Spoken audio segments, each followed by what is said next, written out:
Have you ever wondered what set the competitor in the events such as the Olympic Games or the World Championship, apart from those of us who simply watch? In other words, what actually difference in the body and the mind of an elite athlete comparing to the ones belong to the general population?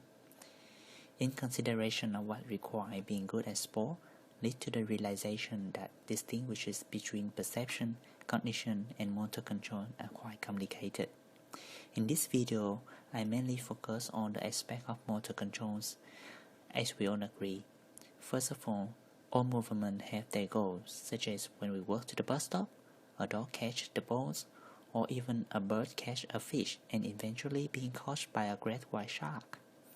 Secondly, all movements have their cost when energy is consumed.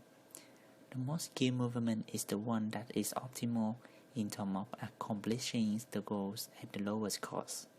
For that reason, an athlete needs to maximize their perception and task reaction within a good time management. In sporting scenario, the motor learning property that distinguishes an expert athlete from a beginner is the ability to make a predictive response rather than a reactive decision. Now, let me talk about why these properties are regulated within the athlete's brain. Currently, studies found that they might be involved in both the mirror system and the forward model. Well, first of all, the mirror system is a network of premotor and parietal cortical area that is activated by both execution and the absorption of action. For example, in a study showing below about a listening and action activation is observed.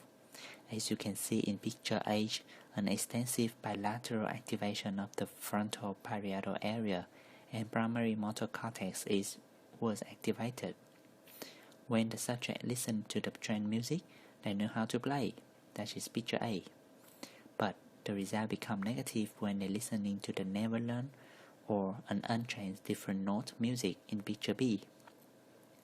Secondly, the forward model. Forward model and inverse model belong to one common, the internal model, which represents the relationship of the body and its external world.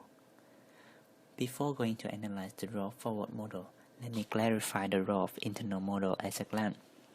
Internal model solve the problem of the coordinated system, transformations and transcoding between different states of motor planning, execution, and control.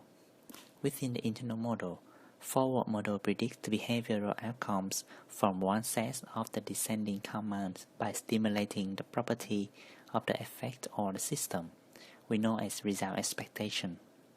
Look at this diagram. You can see how the athlete performance can be predicted by using forward model. On the other hand, forward model can provide continuous monitoring of movement and execution. Therefore, extensive practice and experience could allow an elite athlete to improve their forward model in motor learning. On the other hand, current studies determine that forward model can also coordinate action of multiple control systems. This is very important in sport and exercise, where movement of many body parts contribute to the final achievement. In conclusion, as in this video I have discussed the factor which impact on motor learning's activity of an elite athlete by analyzing the mirror system and the internal forward model. We now understand that highly skilled sport players not only show an increased precision in execution, but also superior performance at a level of perception, anticipation, and decision making.